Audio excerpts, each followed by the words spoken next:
You ever wake up one morning thinking you finally outran all the chaos in your life, only to realize you just signed up for a brand new breed of crazy?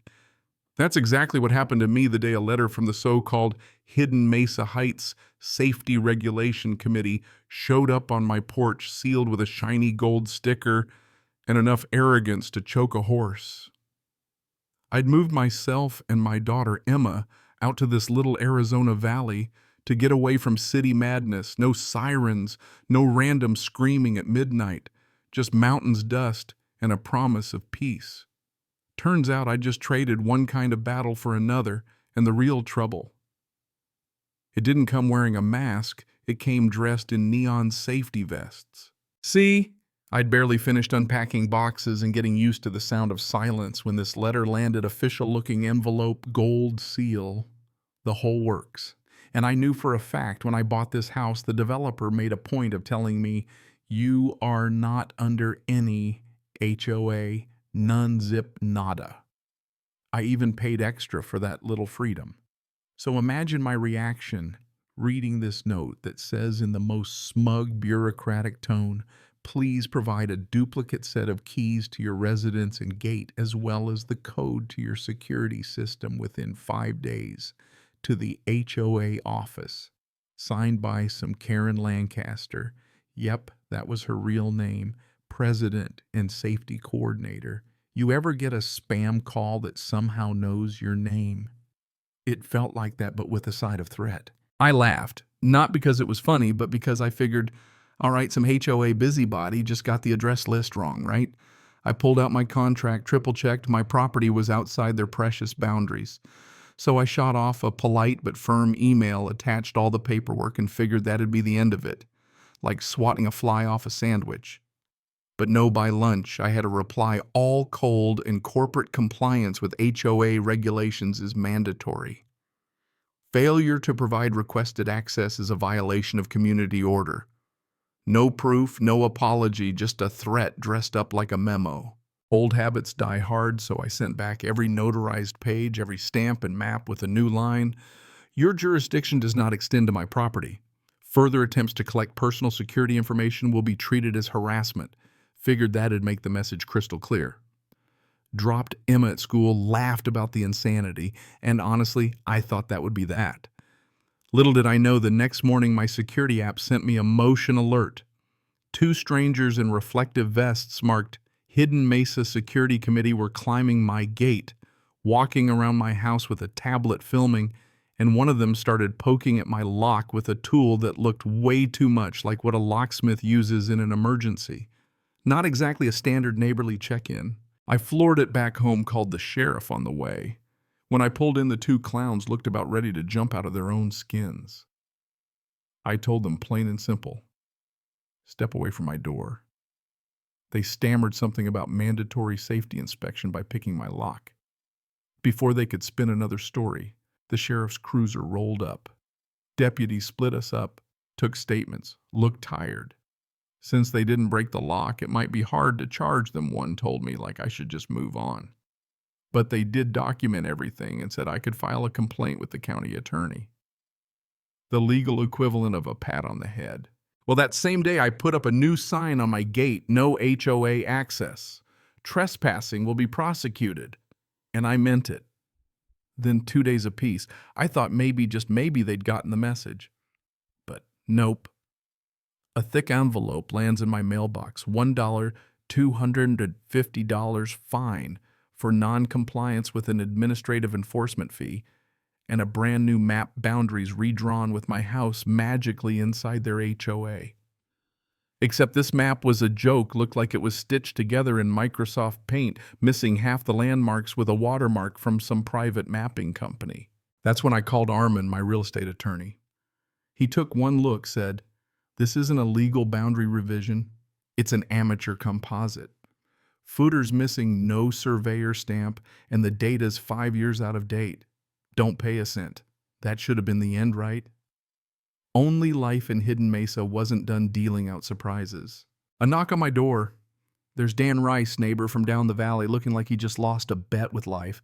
He got the same letter, but he'd actually handed over all his keys and codes, thinking it was normal. A few days later, his garage gets broken into, tools stolen, security system tampered with, and when he checked, his monitoring account had been migrated for community safety purposes. Turns out fear is a better lever than force. He was sweating, apologizing, thinking he was the only fool, until I showed him my own evidence in the fake map. He was mad finally. I told him to file his own complaint, offered my attorney's info, and told him predators don't stop unless someone kicks back hard.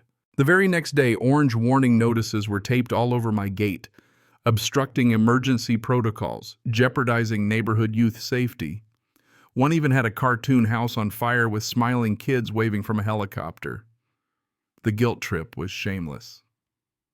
Then came a summons to a mandatory HOA meeting that night. Attendance required for all homeowners.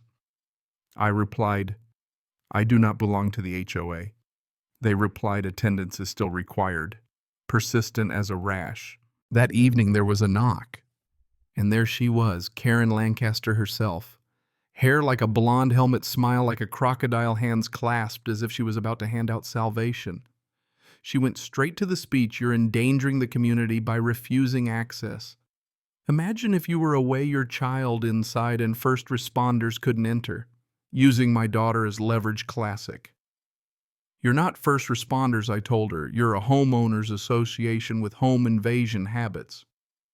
Her smile froze. Her voice went up, and she actually threatened that I could be held responsible for damages during emergencies. I told her, "Then bring the law. Not flyers, not threats, not you." Didn't take long for the smear campaign to start, posts online claiming I was putting the whole valley at risk.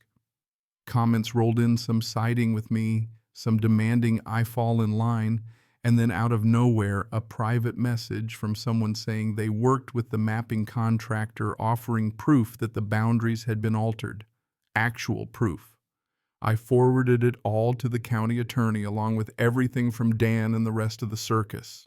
2 days later, Detective Avery called, calm, unhurried, asking for a play-by-play. By the time I finished, she said, "We're issuing a warrant to search the HOA office. Don't tell anyone." Next morning, I sat across from the HOA office, watching as real law enforcement badges, guns, the whole 9 yards, raided the place. They hauled out boxes, binders, hard drives, and my favorite, a metal lockbox rattling with keys. 63 keys, 63 properties, 63 victims. And then came the flash drive security camera footage, not just of the HOA office, but inside people's homes. One video was Dan's garage, showing Karen's adult son, a realtor, rummaging and stealing, with Karen's voice telling him, "The more you take now, the less they'll replace later." That was all it took. Karen stormed the office, screeching about compromising critical emergency equipment, and got herself arrested on the spot, handcuffs, hair a mess, shouting about saving lives and community protection. Her son was arrested too.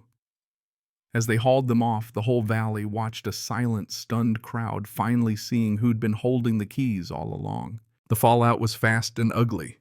The county confirmed the investigation: illegal surveillance, unauthorized entry, falsified maps. The HOA board called an emergency meeting without Karen. 7 of us homeowners filed a civil lawsuit. Dan was with me, shaking but resolute. The board tried to blame Karen alone, but the evidence showed they'd all voted to form this committee of safe evacuation, demanding keys and access, ignoring legality. In court, the gallery was packed. Karen and her son in handcuffs, the board looking like they'd aged 10 years overnight. Our lawyer played the footage, rolled out the forged documents, and let witnesses, Dan, a mother whose cameras were accessed, a veteran who'd had his keys stolen, tell the story. The defense tried every excuse: good faith, misunderstanding, training, archive. The judge's patience wore thin. The verdict: the HOA was found liable for everything: fraud, illegal entry, privacy invasion, unauthorized access. Ordered to pay all legal fees and replace every compromised security system. Karen got 10 years, her son got 6. The rest of the board was stripped of authority, and a court-appointed firm took over. Karen screamed about protecting the community, but nobody listened anymore. Her power was gone, her followers silent. After the dust settled, the valley changed. Hidden Mesa got honest, if not quiet. The HOA still existed, but it was just another bit of bad landscaping, no more, no less. Every homeowner got new security. Compensation was paid from the very dues Karen had hoarded. Dan replaced his tools. Emma got an apology from the school. As for me, I didn't hang the newspaper clipping with the headline, didn't feel like a trophy. But I did install a new gate, black steel, clean lines, no cameras. Just a sign, no HOA access, no exceptions. Some days folks drive by, slow down, and stare. But now when someone asks who owns that house, the neighbors answer for me. That's the house they can't touch. Funny thing, winning didn't make me proud. It just made me certain. Sometimes peace isn't about finding a quiet place. It's about defending the boundary that lets you breathe. So here's my question for you. Where do you draw the line between community safety and personal freedom? Would you have handed over your keys or stood your ground? Drop your story in the comments, because sometimes the line between neighbor and invader is thinner than you think.